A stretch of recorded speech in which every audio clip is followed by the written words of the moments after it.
So then I'd like to introduce David O.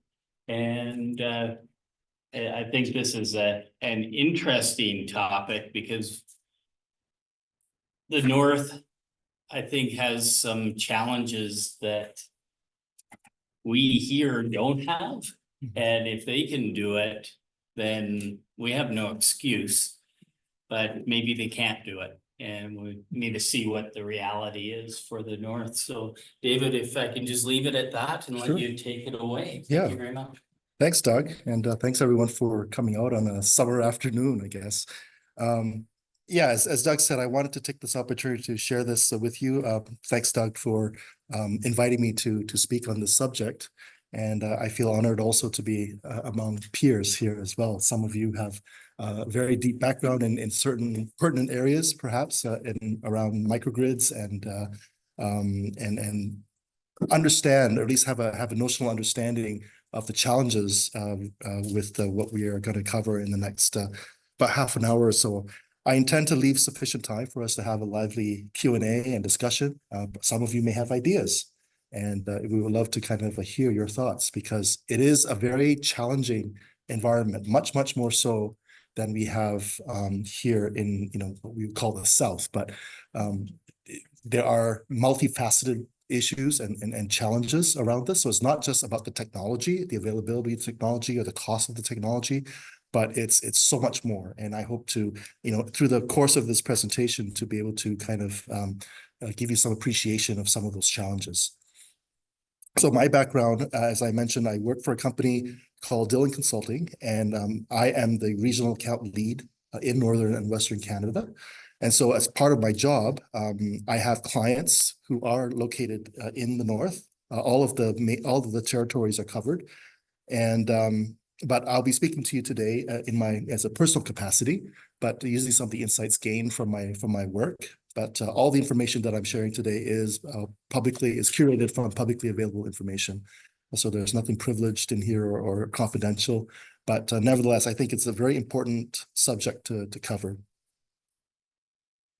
So, what was the name of it? Where is that? this is one of the communities. I believe it is. Let me see. I think it's Whale Cove. So, yeah, there are communities all over, and the focus here will be on 25 communities where they are serviced. There are a lot smaller communities, that maybe just dozens of people, or even smaller. But these ones are kind of the main communities that is served with an electricity provider in Nunavut.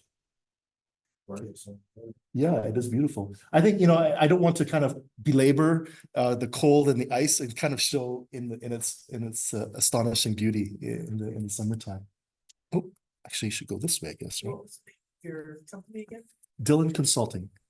Yeah, it's a company that has offices throughout Canada, and we have about 1,200 employees that are scattered throughout. And it was founded in Ontario by actually a major in World War II. When he finished, he had a background in civil engineering, and then when the war ended, he came back and he founded Dillon Consulting. And its mission, or? So we are kind of more of a business to business consultancy. So we don't really do consulting work for private clients, but we count as our clients governments of all levels, as well as commercial clients, industrial clients, and institutions. So educational institutions, hospitals, and the like.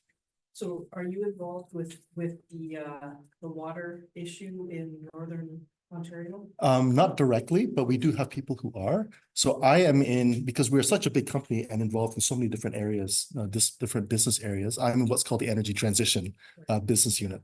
So that's what we've primarily focused on, but we do have a water and wastewater treatment group that's probably like over 100 people or more. And yes, exactly. Is there mercury here as well?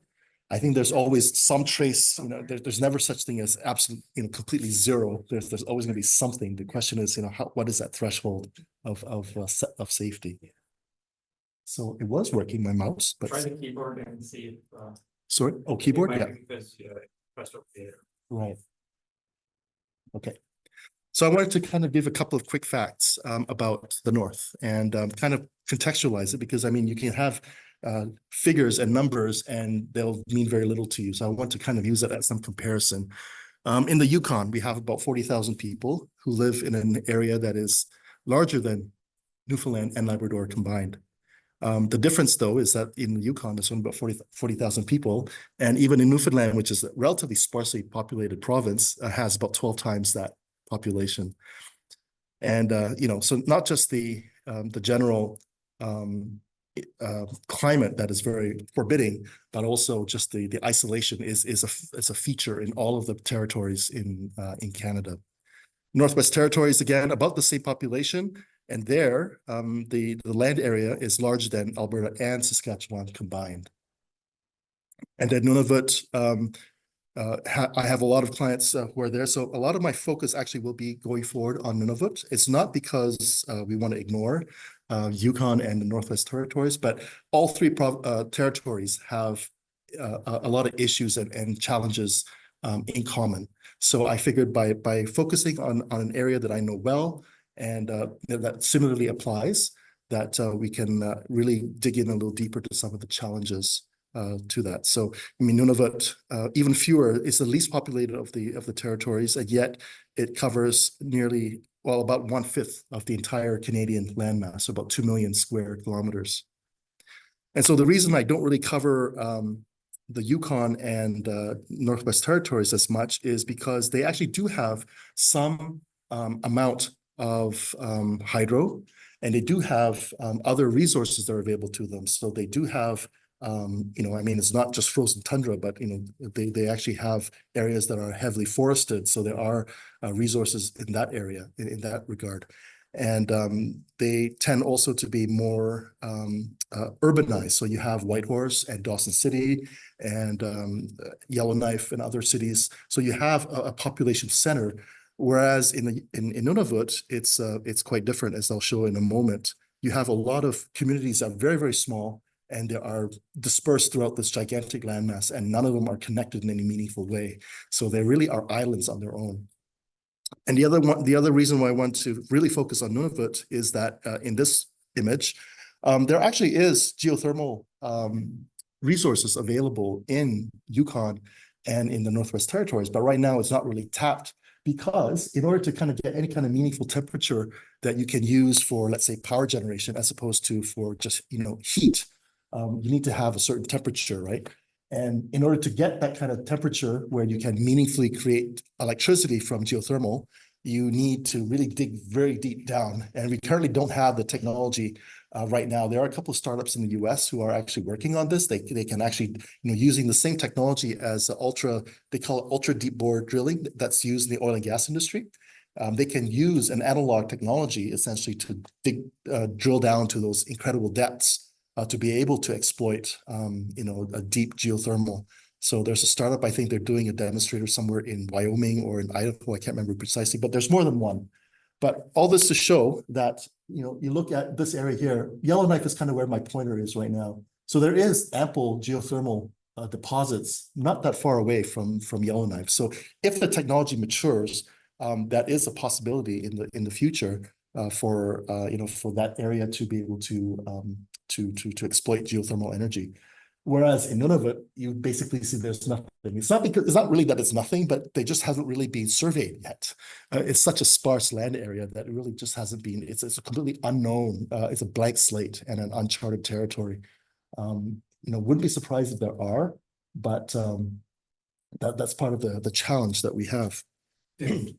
What is the temperature that's necessary for power generation? Yeah, I mean, they can generally make power, electrical power from as low as, say, 150 to 200 degrees C. But the lower the temperature, the worse your efficiency. This is the Carnot cycle relation. So the higher the temperature, obviously the easier it is to get useful work or electricity out of it.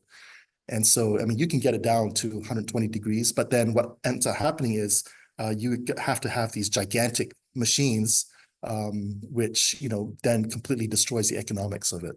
because you're using so much capital expenditure to get a measly amount of electricity that you can never make financial sense to do that. So, here we're talking about temperatures, in the region of, 250, 300 degrees Celsius that's available at, not very far from Yellowknife. So, I mean, that would be good. I mean, higher is always better, but you have to weigh between having to dig down 10,000 meters or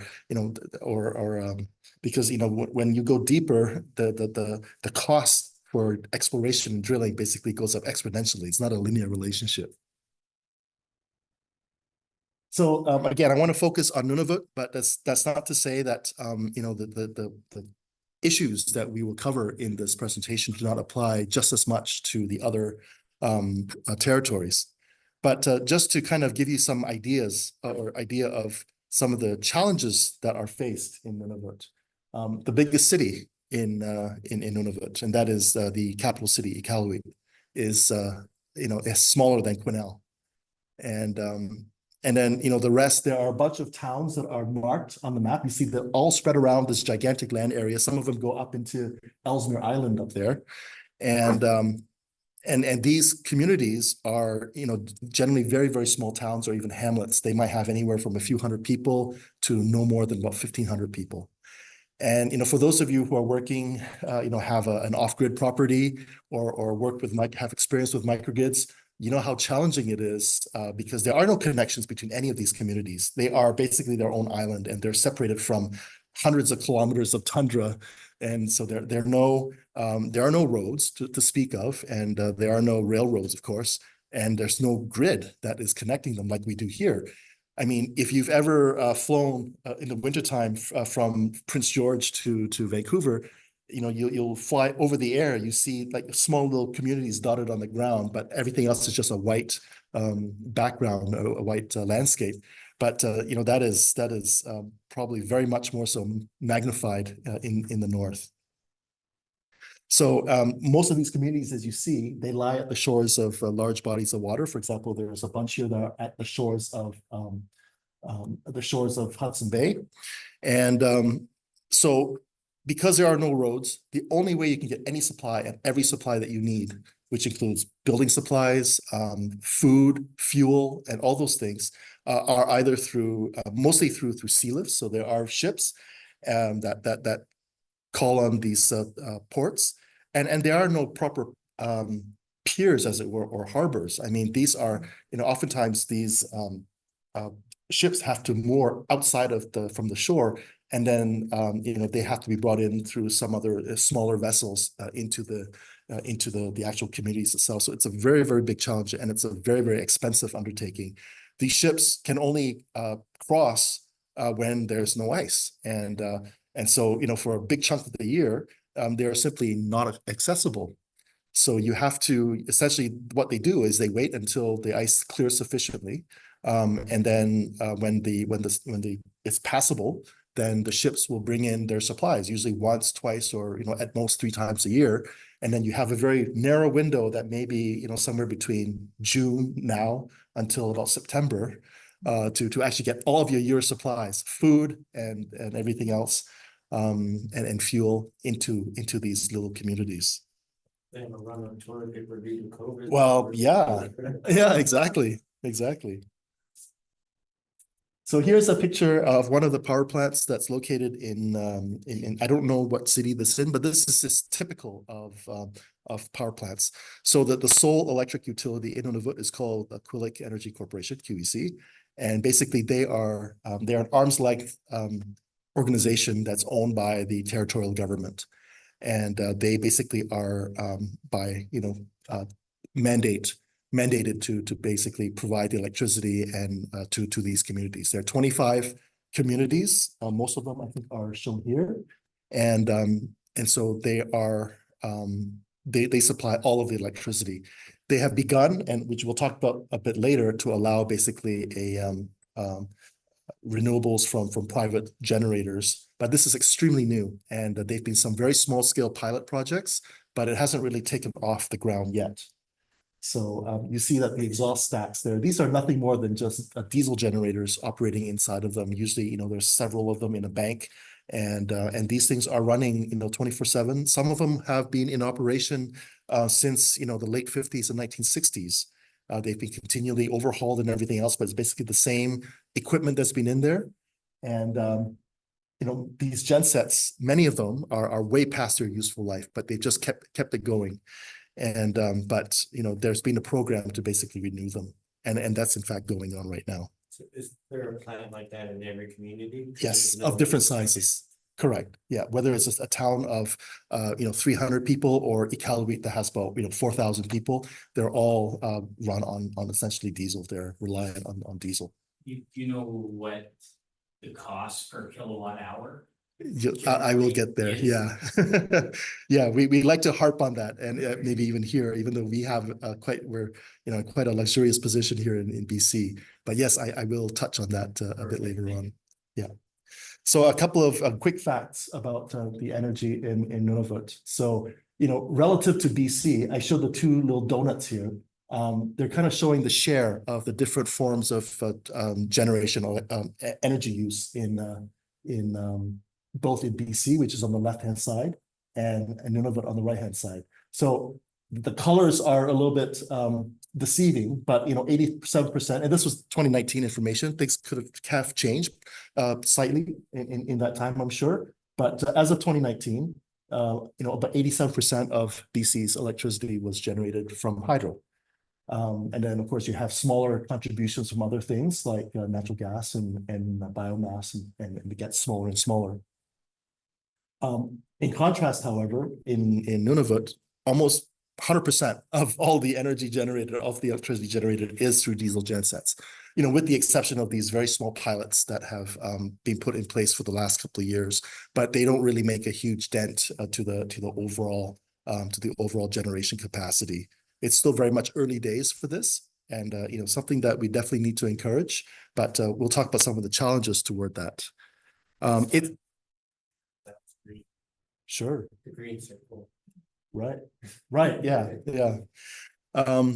So, Nunavut has, even despite its geography and everything else, it has the lowest energy consumption per capita in Canada. So this is for everything: electricity, fuel for transport, for heat and industry and all those things. Per capita, they use the least. And so, this brings up that debate. Some countries like, China, India, they say, well, we shouldn't be put in the same standards as the West because we have a much larger population, but, but we produce per capita much less emissions than the West. And so that logic can kind of be spun in a similar manner here, where, combined, the three territories have about, basically the population of Nanaimo. And you're going to tell them that you're going to apply the same standards of decarbonization and the energy transition, which could come at a very significant cost, and you're going to impose this on 100,000 people. I think that I'm not here to make any judgments or anything like that, but I just want to kind of impress upon you, the scale and the challenges of bringing in the transition. I just did the math, but 0.5% of petroleum in BC is in absolute numbers still higher than the 0.25. Yeah. So your point makes. So the lowest energy consumption per capita, I'm assuming that doesn't include the cost of supplying, like running all those ships and aircraft. Sure. Oh, that's inclusive. So that's just for electricity generation. There are other statistics that include all the aggregate of energy use. So, for example, all the jet fuel that has to fuel the aircraft and all the vessels and ships like that. That's separate from this. And even so, they're all rely 100% on petroleum. Right. Mm-hmm. So, I want to, this is to answer Doug's question. I intentionally hit it to kind of build the suspense up to show you. But, Nunavut residents have the lowest income of all the provinces and territories. They're to put it another way, they're the poorest territory in all of Canada. And that definition comes by, total income less any kind of government transfers. But what do we pay for electricity right now? Step one is 11 and change cents a kilowatt hour. Yeah. So here are the prices that they pay up there. So in If you are living in your own residence, that is not subsidized by the government, you pay that amount. However, you do receive a subsidy for the first 700 kilowatt hours, for the period from April to September, and then 1,000 kilowatt hours for, during the winter period, obviously because of the energy required for heat. And so it's, yeah, I mean, they are getting that subsidy, but you can analogize that to our, step one, step two, except, they basically get the first 700 kilowatt hours free. But anything above that, you get your charge at this rate of 67 and change cents per kilowatt hour. And then if you're these other classifications, like if you are like a commercial customer or something else, then the price is considerably still higher than what we pay. So, as a fraction of one's, income, household incomes, a large amount can go to just, servicing your energy costs. And unfortunately, they don't have any good short-term solutions to that.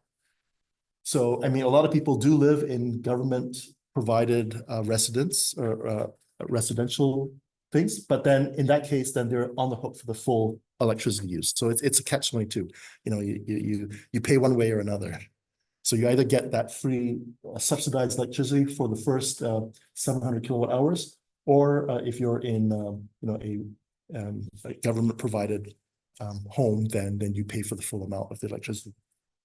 So they don't have natural gas pipelines, No. so they don't heat with natural gas. No. Are they heating electric baseboard? So there's two main ways that they're doing this. One is electric baseboards. And you can just imagine how wasteful that is, because first of all, that electricity was generated from diesel. And so the conversion efficiency of that is somewhere around 38% or so, if you're, on a good day. So more than 60% of that fuel energy has already been wasted to produce electricity from diesel. And then you're taking that electricity and then you're heating your home with it. So not a very smart way of doing it, but what are the options? And we'll try to unpack that a little bit. The other option is there are homes or buildings that are heated directly from heating oil. That's the only option for them, really. There's no propane to really speak of, so it's heating oil. And let's say they wouldn't be using condensing boilers because that would just freeze up there. So they would be using something, if they're lucky, might be getting 75-80% efficiency on a brand new unit. And it's better than less than 35%, 36%, but still, I mean, they're paying a lot for that fuel. Now, granted, that fuel is set by the territorial government, and it is, I think, subsidized in some respects. I don't know what the exact formula is for the subsidies, but they are not paying, the market rate that we're paying. For example, I don't believe that they actually have the carbon tax on their heating oil and petroleum products and the like. So sort of go back to my first question. Yeah. About what it costs per kilowatt hour. Mhm. That's what the customers are paying. Yes. Those rates may actually be subsidized rates. So what Yeah. would it cost? Right. So Different communities are gonna be different prices, but you're bringing the shipping costs, and bringing in the diesel itself, the employment to make it run. Right. What? Right. is the So price QEC of has a oil? mandate from the government that it's basically not earning a profit. Whatever the money that comes from the ratepayers goes directly into service, buying the fuel, upkeep of the assets, and hiring the people to do it. They are not profiting from it. They are, so basically, I think that the price is representative. They're not, there isn't a markup for QEC that they're making on it. But you see that there's a fairly large variation depending upon what class of user you are. And but at the end of the day, the QEC has to run a certain budget that is approved by the territorial government, and they can't run at a perpetual loss, or if they're making a profit, then the government will say, well, you have to bring your rates down to kind of help the people who are hurting the most. So it's probably 80-90 cents a kilowatt hour then. Yeah. So it's the government ones Right. overpaying and the rest underpaying. Right. So everyone in these apply for the entire QEC service area. So everyone in Nunavut who basically is in a community that is serviced by QEC pays the same rate, whether you're in Iqaluit or one of these tiny little hamlets, even though, the conditions for the gen sets and all these things are quite different. And of course, as I said, there are some units that are extremely old and they're in a process of being renewed.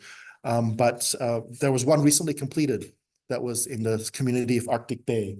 That is, if I show it on the thing here, Arctic Bay is right there.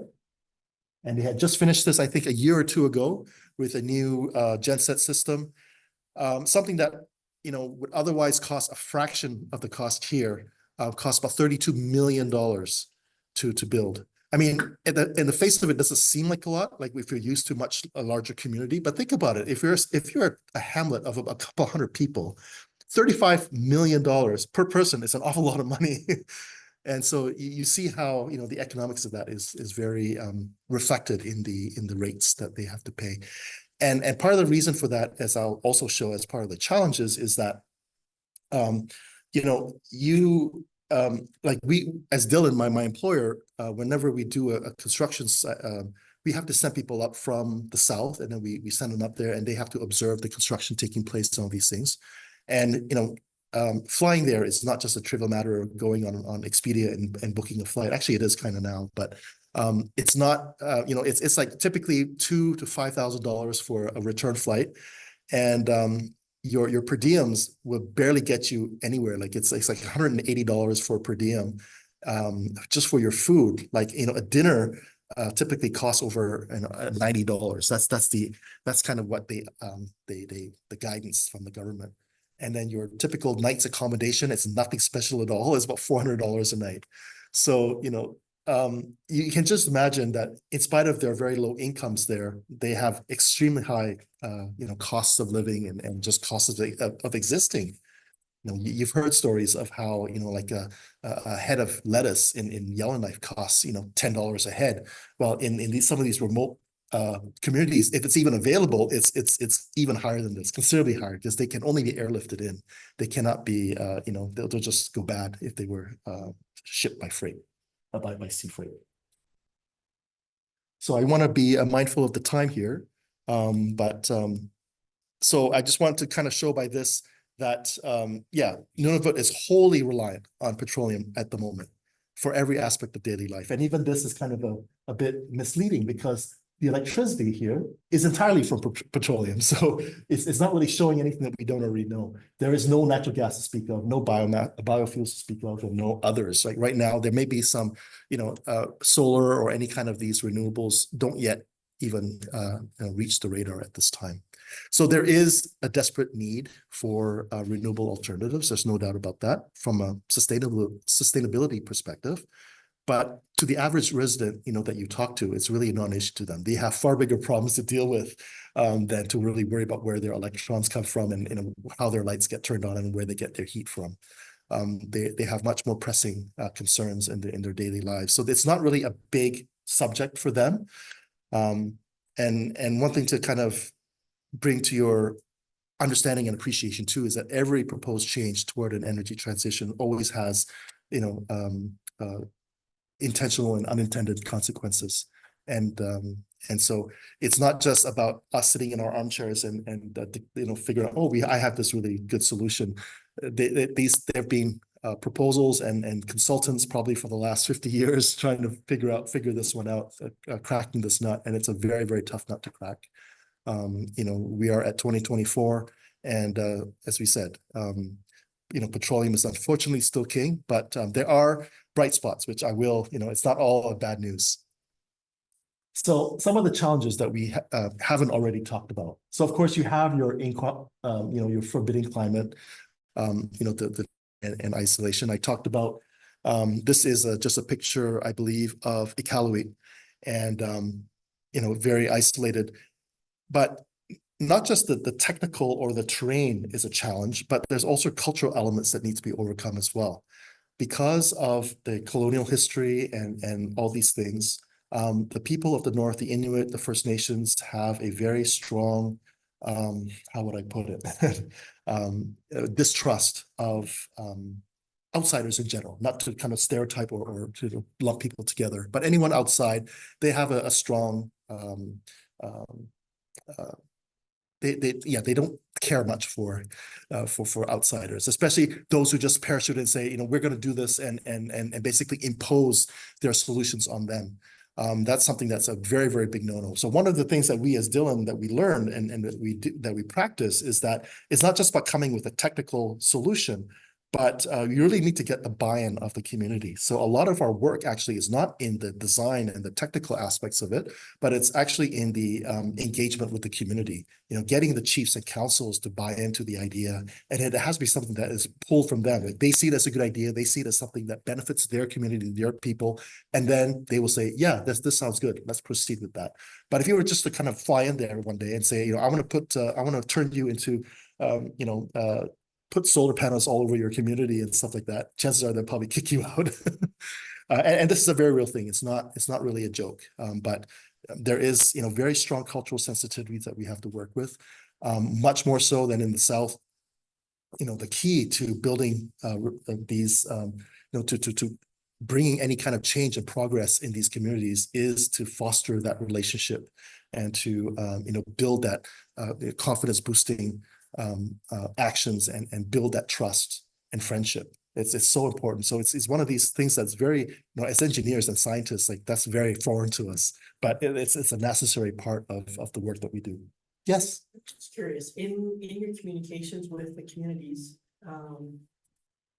in discussing it, have there been times when people kind of saw it and said, well, how about tweaking it this way, and have come up with really brilliant ideas? But yeah, I think there are cases like that happening, certainly, but it does have to come with the with the buy-in from them. It can't be something that's solely something that's dictated upon them or that's what I mean. Like you guys are presenting things and then they're looking at it and saying, yes, what if we do this? Yes, exactly. And oh, absolutely. That's a very important part of it. That might have actually, like, right. have there been things that sure. have actually improved their designs and that? Right, because they live the land, they've lived there for eons, right?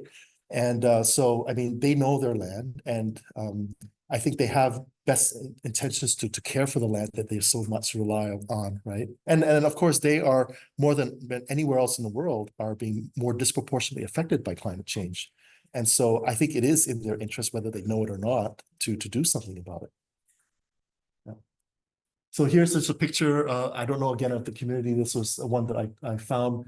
But again, I was just talking earlier about how if you're kind of flying over from Prince George to Vancouver in the wintertime, you just see this white landscape with a couple of communities dotted. And essentially, this is the same thing. Every community of any size will have an airstrip or an airport. And so, that is kind of the main artery and lifeline and connection to the outside world, especially when basically ships are not running in the rest of the year. So there are year-round flights operating in these remote communities. And for hundreds of kilometers in any direction, there is no connection, no roads, no nothing. This is it. You are there, and you might be able to communicate through the internet or through the phone, but there is no physical road or anything else to that connects you from one to the other. So, I mean, we have small communities in northern BC as well. I mean, McBride is maybe a couple hundred people, but there's a highway that connects them, and they're part of a provincial grid. There is no such thing in Nunavut and in the rest of the territories for that matter. So one of the things is, what makes remote communities unique. And I said about how, you want to build a power plant for a comparable size, it might cost, I'm just guessing, rough numbers, maybe about $8 to $10 million. But in Nunavut, it costs about 30 and change.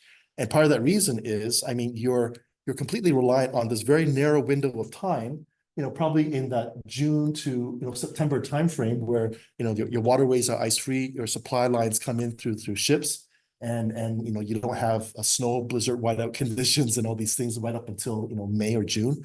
And so you have that very narrow construction window, and there's a very unfortunate lack of skills and things like that are in place in those communities. So you have to send people up there to do like the engineering work, or we call it construction administration. So basically you're overseeing the construction of the contractors who are doing the work over there. And so you're flying somebody out there, and typically they'll stay on a 2-week stint. And then they're staying at a $400 a night room that basically here you get for, if you can even find it, it's not even comparable in terms of quality or amenities. And then, you're paying for all that food and everything. So a typical construction project, like let's say of this size, where let's say around $30 million, a good 2/3 or more of that is just these flying people back and forth, the experts and consultants to oversee construction. And of course, their shipping costs are considerably more than it would be. You want to ship a transformer like that. And of course, you're at the whim of whatever the weather of the day is. And if you miss that construction window, or if there's a delay in your supply chain, then you're not planning for, okay, well, yeah, we can delay things by a week, or we can delay things by a few weeks. You're talking about the next season. And so it's if you miss that window, essentially work stops when the weather becomes untenable, and then yeah, we'll take it up again next spring or next summer. Question. Yes. Sorry. Quick question, for the trades themselves, is that local mostly? What's this? There are trades and contractors who do a good job, and there's a whole methodology where when you want to bid for a tender in Nunavut, any of the territories for that matter, they want to encourage using local labor, and they will have a whole formula, fairly complex formula, that gives preferential or gives deductions for bidders who have either Inuit or local laborers in it. Yeah, so absolutely. So, it sounds like a bit of a bummer, but there are some bright spots here. I mentioned before that there have been some very small scale pilot projects that's been going on, and these have been, taking place over the last maybe 5 to 10 years or so. And so they are bringing things like solar. They're bringing in hybrid technologies using solar primarily to augment diesel. And then QEC has brought in this new net metering program that is basically very, very new. We were, involved in some of that with QEC. And for those of you who work with, off-grid or microgrids, that it's one thing if you have a grid-tied system and you put a solar array on your house, it's not a big deal. But if you have like one property or one house, and then you basically replace it with solar, the addition of that capacity just really does a number on how you balance out, like for example, your backup, your diesel backup, or your propane backup, whatever it is. And so it's very, very challenging. And so it's the same in the same case here. Imagine a small hamlet of a couple of hundred people that is served by a couple 100 kilowatts of diesel output. And then all of a sudden, if everyone were to put solar into the grid, that would really alter the balance of that. That's one of the challenges. There are solutions to that, to be clear. I mean, it does require some maybe some redesign of the microgrids and those kind of things. But right now, I mean, they don't have that. They haven't implemented really that yet. So they're taking a very slow and cautious approach to this. So essentially, right now, they're saying that they will allow people to produce up to 10 kilowatts of renewable energy sources. And I mean, I think that picture there is probably even more than 10 kilowatts. Only because they don't want to basically, upset that balance in that tiny grid that they have. What do you mean? Just because the diesel has to be running 24/7, and if it's not. That's part of it, yes. Something. Right. Is there something with the system the piping that happens, or? No, well, usually in a typical community, they don't have just one diesel genset. It's several that are kind of working, of different sizes, depending upon the demand of the moment. And they want to cycle it to balance their lifetimes too. So they basically just change it out at the same time. But when you have like a large amount of electricity that's generated from the outside, one of the concerns is that, and I don't know if it's founded or not, that's not really my area of expertise, is that, basically they would have to run the gensets. Either they have to shut units down, which is not a bad thing, but they would have to run it at much below their rated capacities. And then, in doing so, they're also much less efficient than if they were kind of operating near their sweet spot. Right. So. Yes. Do they have batteries for backup if they're only allowed 10 kilowatts? Yeah. Then you should be able to store some of that in batteries? As a utility, QEC is not doing that yet, but that's not to say that it cannot be done, I think. I don't think anyone has really implemented any kind of battery storage yet. And I think part of it is because of the climate up there. Batteries do not like to work. Well, I mean, I won't speak for the experts here, but I mean, we're talking about routinely going down to -40, -45, -50. And so, there are challenges with that in the summertime, but that's also the time when you need the electricity the least for your heat, right?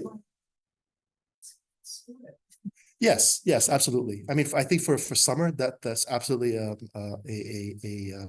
possibility. But looking at the worst case scenario, which is the flip side of things in the winter time, we're not saying that it's completely dark 6 months of the year, but certainly between, let's say, mid-November until February-ish, there is no, you basically have just dusk. The sun doesn't go above the horizon. So, in this time of the year, your solar production is at its least, but also your demand is the highest for heating and all these things. And so there's this mismatch, right? So, I mean, there is notionally a solution to this. I mean, you could just put a honking huge battery in there and basically you can store that. But then, of course, that's the cost issue that is the main concern. I mean, there is a technical solution for pretty much any problem, but yes. So a 500 kilowatt solar system in Prince George would probably produce 600,000, 700,000 kilowatt hours over the course of the year. Mhm. Good 70% of that in the summertime. Yep. Any guess as to what it would produce in that location, the one that you're talking about up in there? Yeah. I would think it should be significantly different because, I mean, you're producing that much more in the summertime, right? Over the course of the whole year, I think your kilowatt hours is, I don't think it's significantly different. But the question is, when you need it. It's just that mismatch. Yeah, so.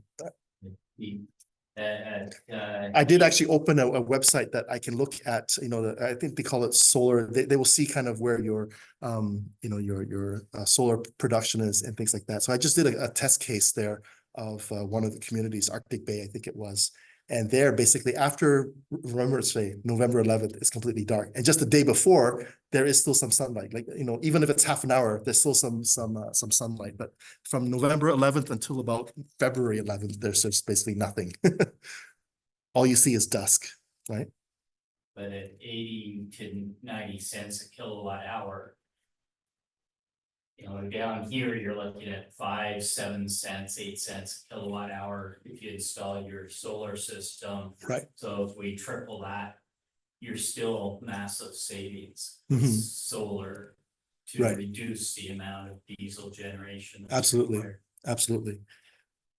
So, I think solar absolutely needs to be encouraged and it needs to be done, as quickly and brought to scale as quickly as possible. There's no question about that.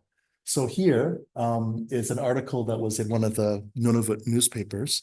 The federal government has back at the time that this was written, had basically made a commitment that they want to end Nunavut's diesel dependence by 2030.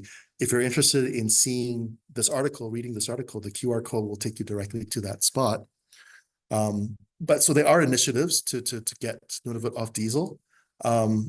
Will it provide 100% of the electricity generation, that's needed? I hesitate to say, it hasn't been seen yet, because if it were a tenable solution, I think that there's a lot of interest and certainly a need for that.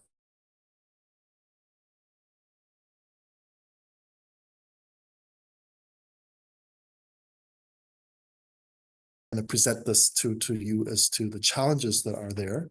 And then, maybe there's a place for discussion and ideas in the last slide. And this is in fact my last slide. But one of the things that I wanted to say here is that the technology, whatever that we use, whether it be solar or diesel or something else, it needs to be dirt simple because of the lack of skilled people to operate these things. So you can't have like a modern power plant or have a power engineer in place because they're just anybody out there that can do that job. And you know, I put bulletproof in quotes, but actually it's literal, because there have been instances where you know, power plants and property has been damaged through you know, sabotage and vandalism and things like that. So power plants have gone. I'm sorry. Yeah, literal bullets. Yeah. So so it needs to be simple, and it needs to be very straightforward, and it needs to be very reliable, because, you know, unlike here where, you know, we are connected in the grid, you know, if we have a localized outage, okay, not a big deal. But for them in the middle of wintertime, and it has happened, if the power goes out, and if it goes out for days, as it has happened also, lives are at stake. You know, it's not just an inconvenience or anything like that. Literal lives are at stake. And so it needs to be something that's as 100% available and reliable. And it needs to work with, you know, it needs to work kind of with the current framework and the current technology that's in place. Actually kind of sucks that labs are. Mhm. They've been there for 2,000 years before we showed up. That's correct, but also understand that actually, you know, these communities, the Inuit people didn't live in these settlements. They were basically moved there in the 50s and 60s. Right, and they unfortunately live in very how would I say, very challenging situations as well. Like there's critical overcrowding in residences. And so with that also comes with problems of mildew and mold. So one of Dylan's big service areas is basically around mold remediation, doing facility assessments and the like, and trying to find solutions to resolve that issue. So that's my in a nutshell, my presentation. I'd like to certainly open this up for any discussion, Q&A. Yeah, interesting. You haven't you didn't mention wind at all, and you know, the Arctic gets a lot of wind. And They do. blows. Yeah, and it has been considered. I think there's even been some, you know, there have been some, I have seen some reports done by various people. One of the problems there is that a lot of wind turbines, especially of the smaller scale, or even in the very large scale, it doesn't really matter, but their blades are made of fiberglass. And when you go below a certain temperature, that fiberglass becomes extremely brittle. And so that's one of the main concerns around wind.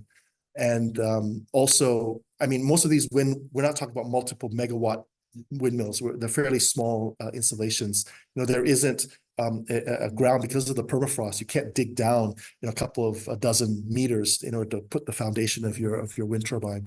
So these are generally very small units, and that has been considered for sure. And are there some pilot projects? I believe that they are. I'm not familiar of any specifically, but maybe not in Nunavut, but I can be quite certain that in the Northwest Territories and the Yukon, there are certainly projects there. There's other things on turbines, is that wiggly stick thing, and then there's the. Right. Yeah, Peter. Yeah, there are different geometries of wind turbines that are feasible as well. Yeah, absolutely. So yeah, I did not cover that in great detail, but that's certainly something of great interest, and that's something that certainly, you know, should and needs to be looked at. With wind, I've heard, you know, there's massive success with the large wind turbines. But generally, I believe those are monitored 24 hours a day, 7 days a week. Right. By real people. I'm sure there's algorithms on Right. computers and people in Germany, and yes, it flags, so this one's starting to go too fast or wonky. Right. They manually override and shut it down. Right. I know a lot of cottagers who try and win the small home style wind ones, and they don't last long. They burn out. That's 30 years ago, so maybe there's developments now, but right. It's been a major problem. Right. And because you're dealing with also much bigger variances, like sometimes the winds are very strong, right? And so I mean we'll get that on occasion here as well, but there it's a way of life for them. So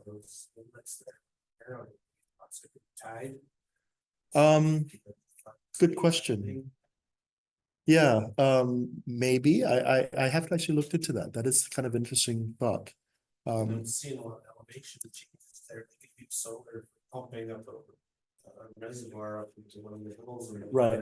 Run down. They did look at, in Nunavut, they did a study for a hydro there, but they concluded that the cost of putting in a hydroelectric power facility would be somewhere in the order about $150 million.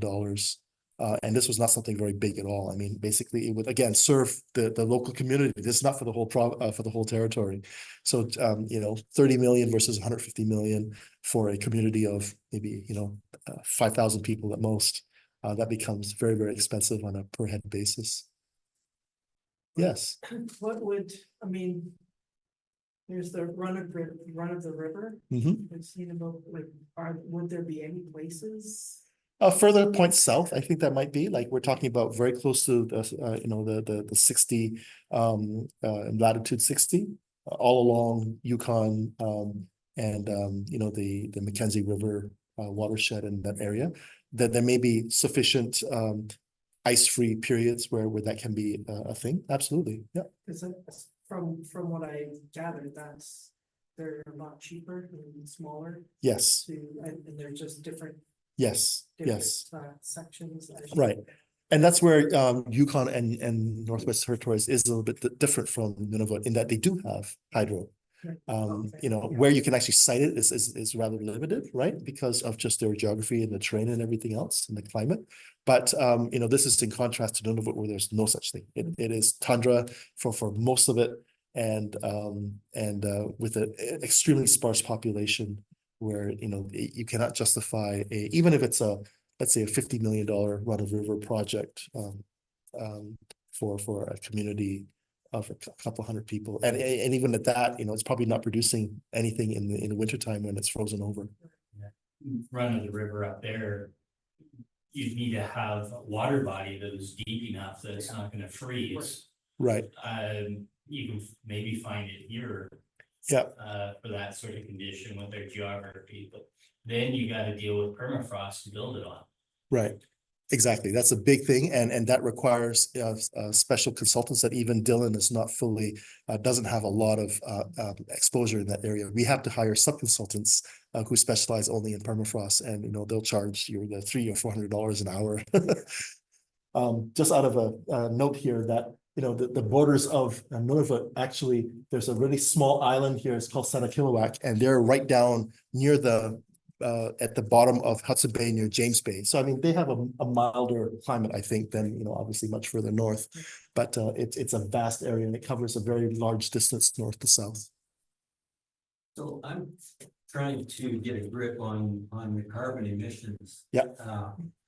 Sort of angle here. So if you look at the energy production for these 50 odd communities, and the carbon emissions from those on electricity production, how significant is that in terms of the overall carbon emissions for supporting these communities? We put a huge amount of energy use to maintain these communities, to build them, to supply them year round, just even like medical flights in and out. Oh, absolutely. And I think Sahil mentioned that even for all of that tiny little sliver of petroleum use here, 0.5% in BC for electricity generation far outweighs even the entire aggregate supply in Nunavut, right? And I mean, the carbon intensities are fairly well known. Like, I mean, you can calculate it or you can obtain it very easily. Sure. I think it's somewhere in the order of about 900 grams per kilowatt hour. So, hydro, the IPCC, or if you go to different places, they will publish based on different sources of electricity generation what is the carbon intensity. So hydro is something in the order of about 40 grams a kilowatt hour. And then we're talking about 900. And then, coal will be also in the high hundreds, even low thousands. Yeah. Right. Those generators are high. Well, hydrogen has the problem where, again, you have to ship it there, and that's a vexing problem because it has such a low energy density. And, you have to either store it in insanely high pressures to get any kind of density in it, or you have to liquefy it, which also takes a huge amount of energy, as Doug can attest to. So it's unfortunately also a very challenging, and the energy balance at the moment just doesn't really make any sense. And of course, these vessels, to outfit them to carry any large scale amounts of hydrogen or ammonia or things like that would require significant refitting and the significant costs with that as well. So that has to be considered too. Yeah. Yes. When it first came into existence, Yes. the mining corporations were circling. Yes. Where and what, and so where this push for the rare minerals now. Yes. What's happening on the industrial side? There is some, but very limited. So a lot of it, basically none of it, I think it was 1987 or so, it got split from the Northwest Territories. So Northwest Territories was this huge territory that encompassed both. And then they split sometime in the 80s. And, most of the industrial centers in that then territory was centered really around Yellowknife, right? You have the diamond mines and all these other things. And then, the rest of these communities, that the 25 communities in Nunavut, really are just, there's very little industry to really speak of. These are more or less people that were moved into those communities from their nomadic kind of lifestyle, the Inuit lifestyle. And so they're only about a generation or two removed from that. And there hasn't been any significant, industry other than supporting the local construction needs and things like that. But other than that, they don't actually produce anything because, first of all, you have to obtain the raw materials somewhere, and then you have to then ship it to market, which both of which are very, very challenging. Yeah. So when they talk about industry, they're talking about essentially the industry to support their local, construction and things like that. That is, for all intents and purposes, the available industry that they have. You mentioned that decarbonizing is a big priority, that we have a lot of other more pressing concerns. I was just wondering if you could talk a little bit about what some of those things are. Yeah. Sort of. Yeah. 3 wishes. Sure. What would be the things? Sure. I mean, the acute housing problem is one that is very, that's higher on the radar, because I have pictures, and unfortunately I didn't bring any here to show, but, they live under, I mean, squalor would be almost to put it in that. And actually we see some of that in the communities in northern BC, some of the First Nations communities like Quadacha and others. There have been some reports, and you've probably seen those articles about the very dire conditions in these communities. And I think that is magnified even more in Nunavut because of its isolation. Some years ago, I was working for a consulting company here in Prince George, where one of our projects actually was working with the Seke Dene Nation up in Williston Reservoir. And we were trying to, at that time, work with them to reduce their diesel reliance. Because they're exclusively on diesel too. They're they're not connected to the provincial grid. So all of their electricity is provided by BC Hydro, which operates, that's basically that 0.5% petroleum is to supply these remote communities with diesel.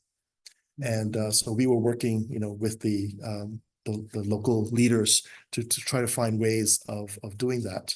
Quadacha had done a program where they did gasification, and they used the forestry residues to produce electricity with mixed results there.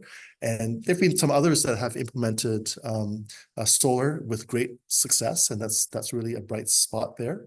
One of the things that we saw at the time was with Wilson Reservoir. I don't know if you're familiar, but when they flooded this whole vast tract of land, they did it with all the trees and everything still, and then they flooded it within a century. And what happened is, over time, these trees basically died, they got uprooted, and they floated to the surface. And one of the requirements is to keep it as a navigable waterway, but you can't do that with all these logs floating around. What eventually happens is they get washed out at the shores. And every summer, what they would do is they would basically just start fires and burn that off. So, the idea was at the time, like, why don't, instead of something that is just wasted that way with a huge environmental impact, let's use that biomass to actually do something useful with it, and that is to produce electricity. And so is anybody doing that? When I left the company, they were still working on that. Mm-hmm. Yes, they were still working on that. I don't know if they've actually now started or anything with that. I have seen it, they have a good system now, they have, they're burning, pellets, or they're burning wood to produce electricity, and they're having, they have. At Seke Dene or Kodacha? Okay, yeah, They have three greenhouses. right. To heat the, Yep. greenhouses and produce, and be more self-sufficient, they've got a really good plan, Right. and I think they're. That's good to hear, because what I had heard, again, secondhand, I don't have any direct knowledge of this.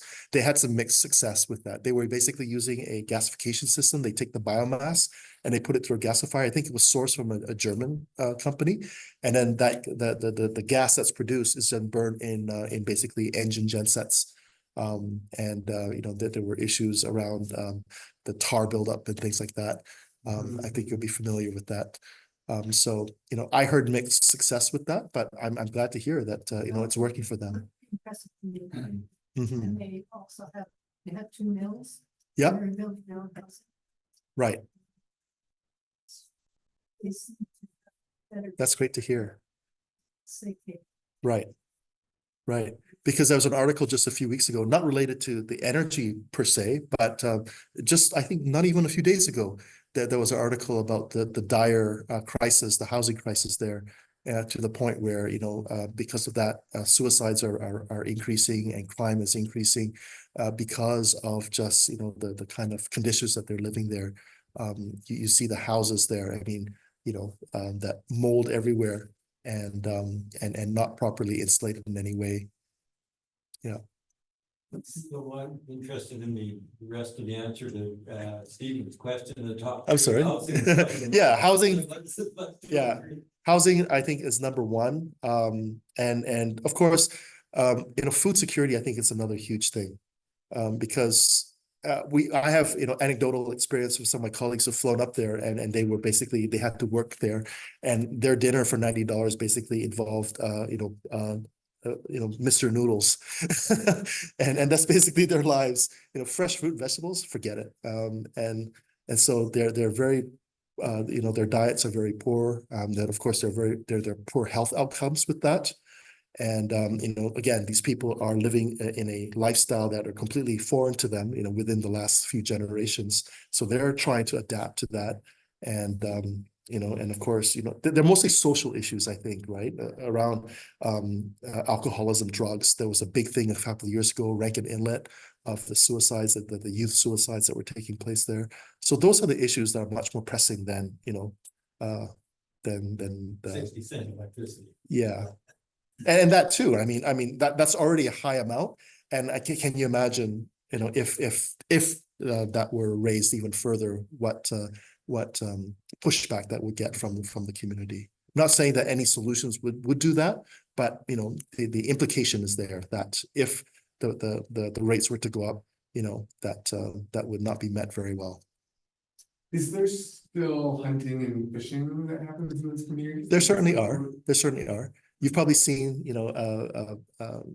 exposés where they're on their snowmobiles and stuff like that. Mhm. And so this is still very much, I think, the case. Maybe even less so. I think in the smaller communities, that is still very much their lifestyle. They're still kind of a hybrid of that nomadic lifestyle. But in the cities and the towns, they are really dependent on government funds. So a lot of the economy there is basically from the federal government. So we looked at this the market income there, but if you include federal inputs, then the actual GDP is somewhat higher, quite a bit higher actually. It's no longer at the very bottom of the barrel, but it's somewhere mid-pack. Yeah. It's all because of the water. Yeah. We left them alone for hundreds of years until water came up. Right. Yeah. Was that where the push to stop the nomad came from? No, it's just the showing up of 30 to 50,000 workers building all of the different radar facilities all over there. You know, up until that point, they were just sort of left to live their own lives and be their own way, but after the RNAP and the whole business with that, and that's when the communities were modernized, but we don't realistically ruined. So, yes, Doug. So your presentation noted solar Mhm. and much greater potential than I anticipated, which is very welcome. Yeah, there's this push by this group, and it has the support of, you know, the government, notionally speaking, to do that. And they have a goal basically to be able to replace diesel by 2030. Although the reality of that is this, you know, they're putting brand new gen sets that are under construction, recently completed, or you know, in tender to be completed within the next couple of years. And these assets generally will last 40 to 50 years. So I mean, realistically speaking, unless there is some sort of a major disruption technologically or otherwise, chances are likely that those assets will still be operational, you know, in 30, 40, 50 years time, Well, to some extent. The date line on that article was 2019, so we're already halfway from there to Yeah, 30. And yeah, how much progress we have to make? I would have to say very little, very little. Different battery technologies. What are different battery technologies that aren't so or lithium ion that are less affected by the cold? Right. It's gotta be a battery technology. Right. That's cheaper. And to be clear, I mean, they're not exposed to, you know, direct weather outside. They do sit in enclosures, right? But nevertheless, the problem is still there. You know, they do need some form of climatization of these enclosures. Lithium ion batteries will function reasonably well if the batteries themselves are minus 25 Celsius. And according to Professor Don, if they freeze, that's fine. So freezing the batteries isn't an issue. I'm sure there's other battery. Right. They may be further alleviated through, you know, solid state battery technology that's coming online. And so, So there was the solar is looking good. You mentioned maybe ground geothermal.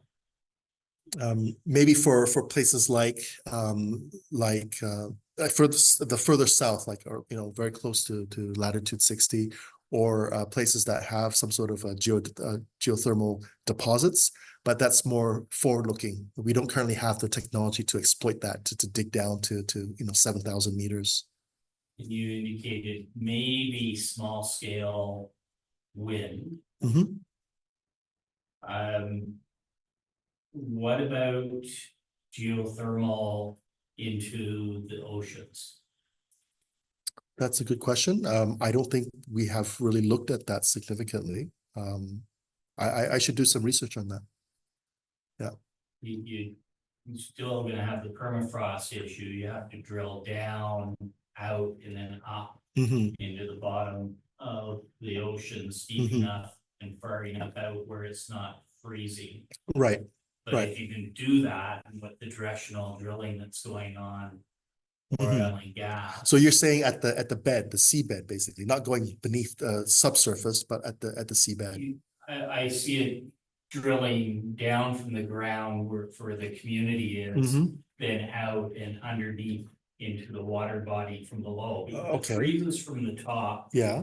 And you have ice movement. Okay. So any structures above is going to be bulldozed by the ice. Right. So you have to avoid that. So coming up. But you're talking about some sort of a heat pump rather than an actual geothermal source, right? Because I mean, the availability of any, you know, let's say 40-degree geothermal source, you still have to go quite deep, quite deep down. That is, unless you're in some of these areas like in the Yukon and in the Northwest Territories. You're starting to heat from the water. from the water. Yeah, from the water, Because the water is gonna be warmer. right. than the But it would be a ground. heat pump still, because I mean, your water in the wintertime might be just barely above freezing, right? Maybe 3-4 degrees.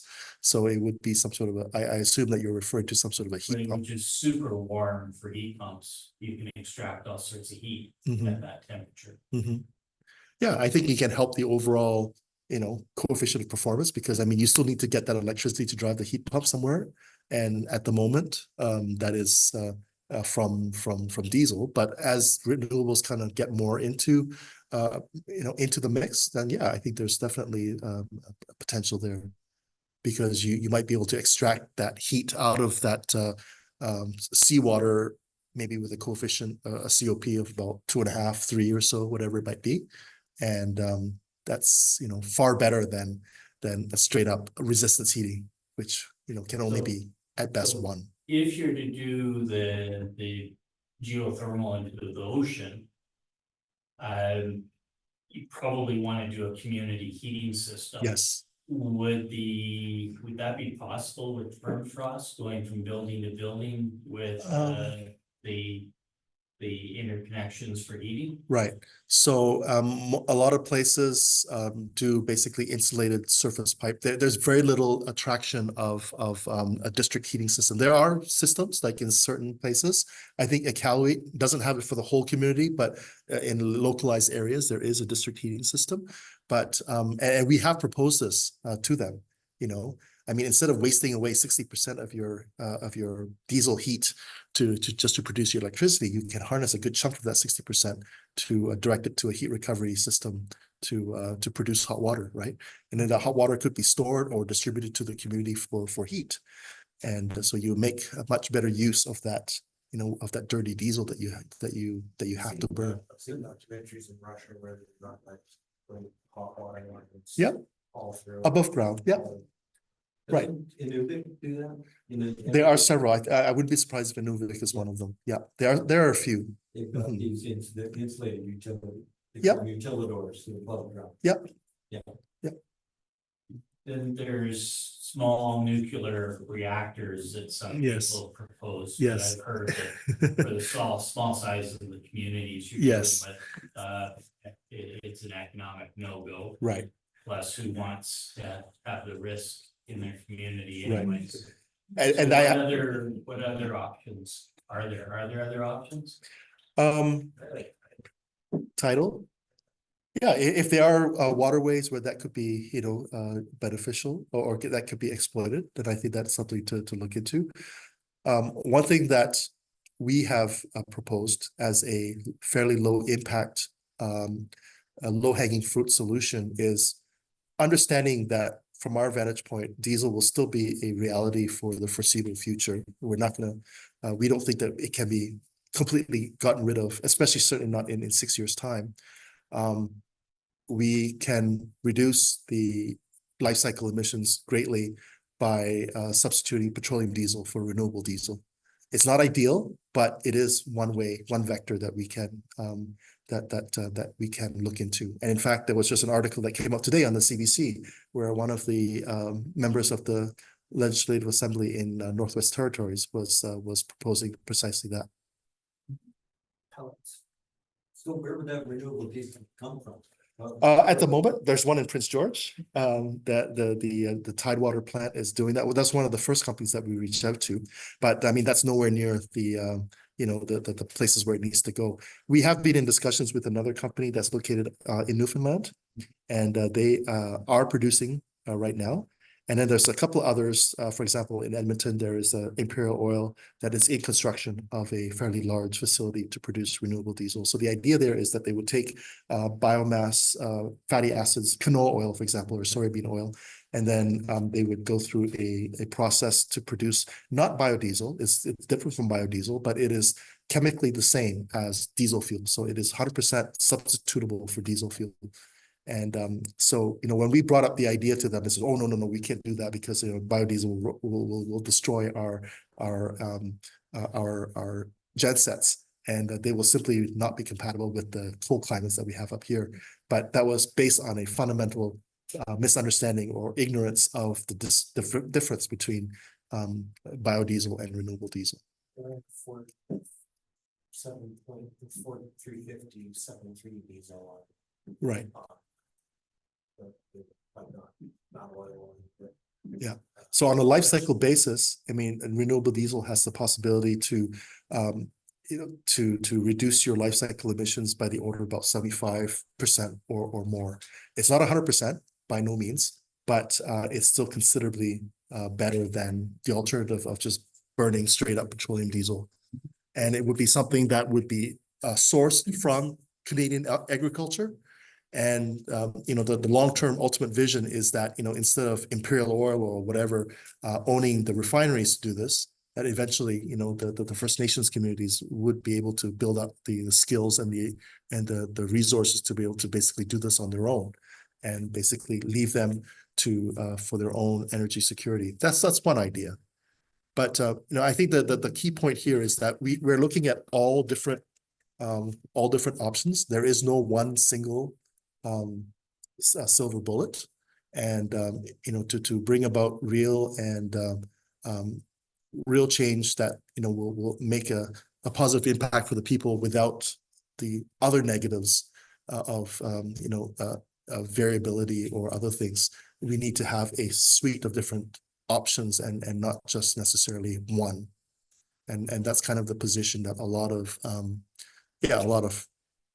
policymakers are following. Yes.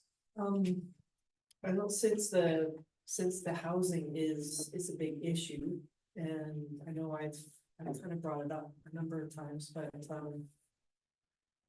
like for building and renovating, obviously with the mold probably needs to be big revamping back with the current structures. Yeah. But building new. Yeah. And I really hope that they're looking into the passive house.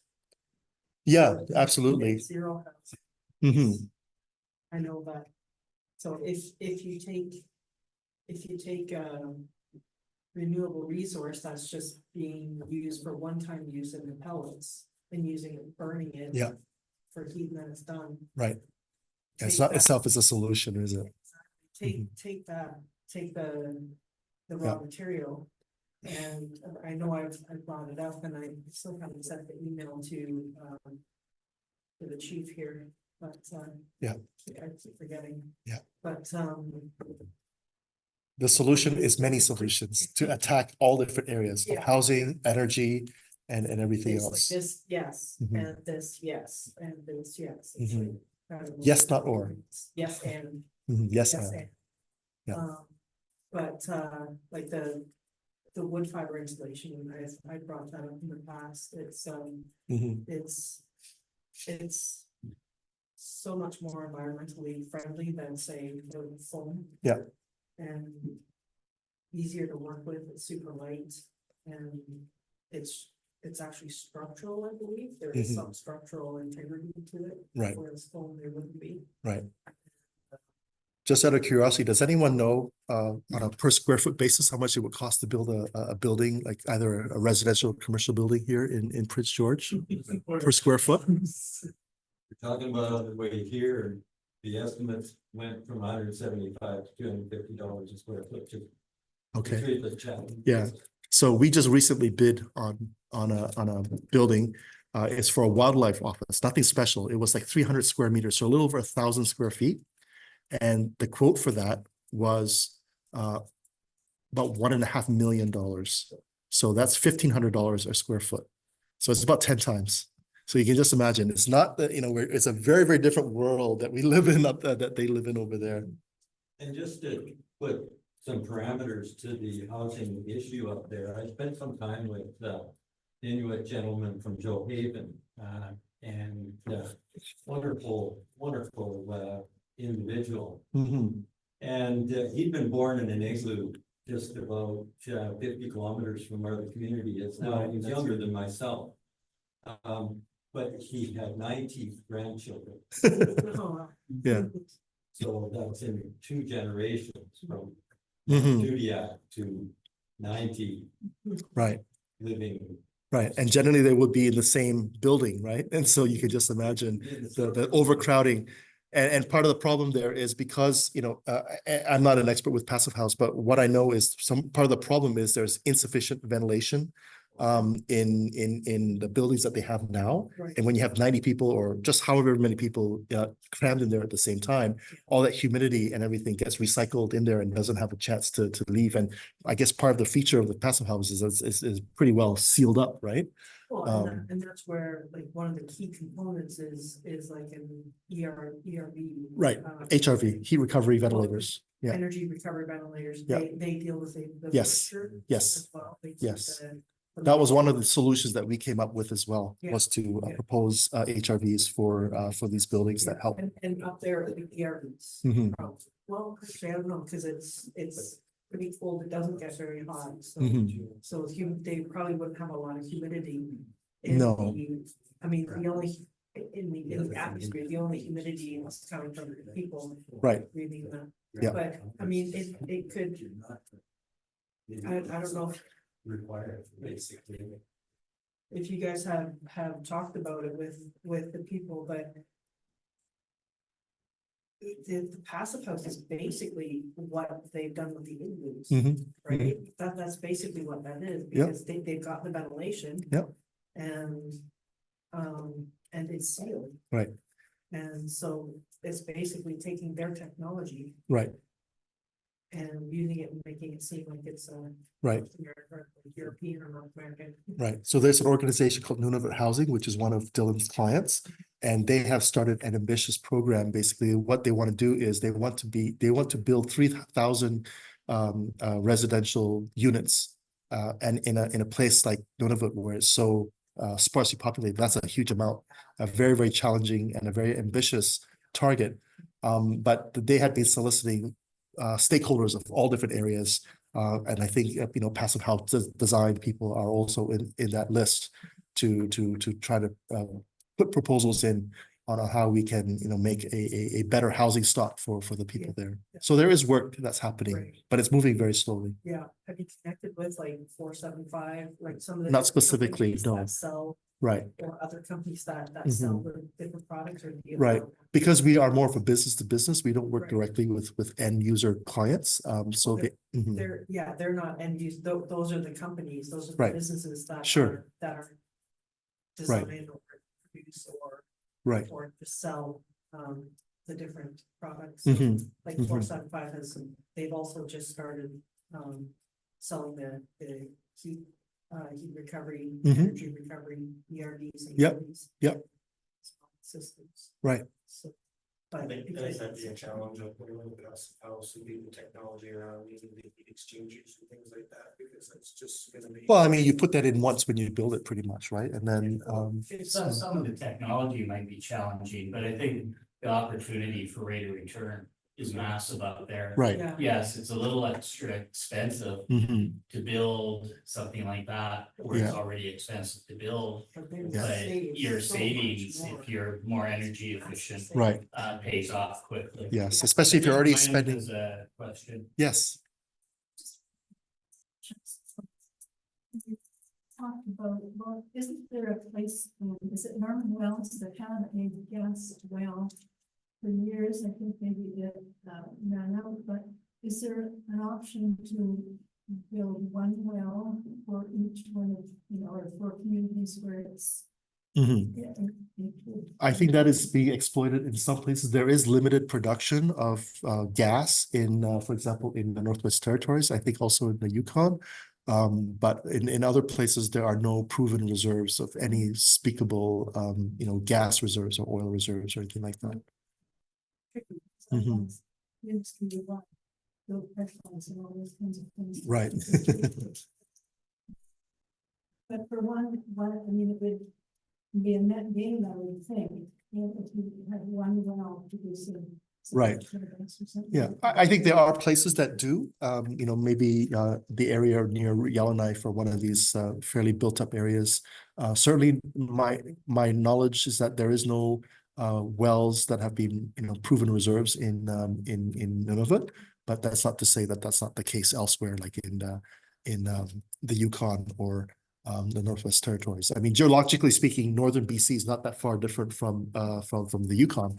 And so we're producing in Fort St. John, right? So those kind of geological formations there probably is gas out there, just hasn't been found yet, hasn't been economically exploited yet.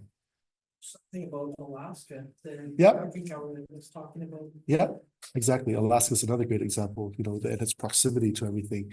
Who knows? But I think we want to discourage more drilling for oil and gas, correct?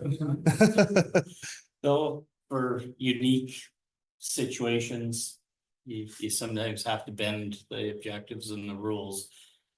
But I was recently reading a little bit where they're already been successful at harnessing the sun with a satellite and beaming the sun's energy down to a point on the ground. And though there's elements of that technology that scares me, the cost of energy in that area to start up that sort of technology, maybe these communities need That to might be the put start. on the list Right. of the first to start to supply, Yeah. because you're not gonna have damage of planes flying into the beam and stuff. You can control it much easier, I'm sure. So Yeah. maybe there's a shorter term solution. Yeah. Some very smart already- person's probably going to already come in up the with works. some very smart person's probably going to come up with this a solution like that. Sounds like it'd be before. cheaper to build in space than up there anyways. Yeah. So anyways, I'd like to give a nice thank you to David You're O welcome. for lovely presentation. Thank you.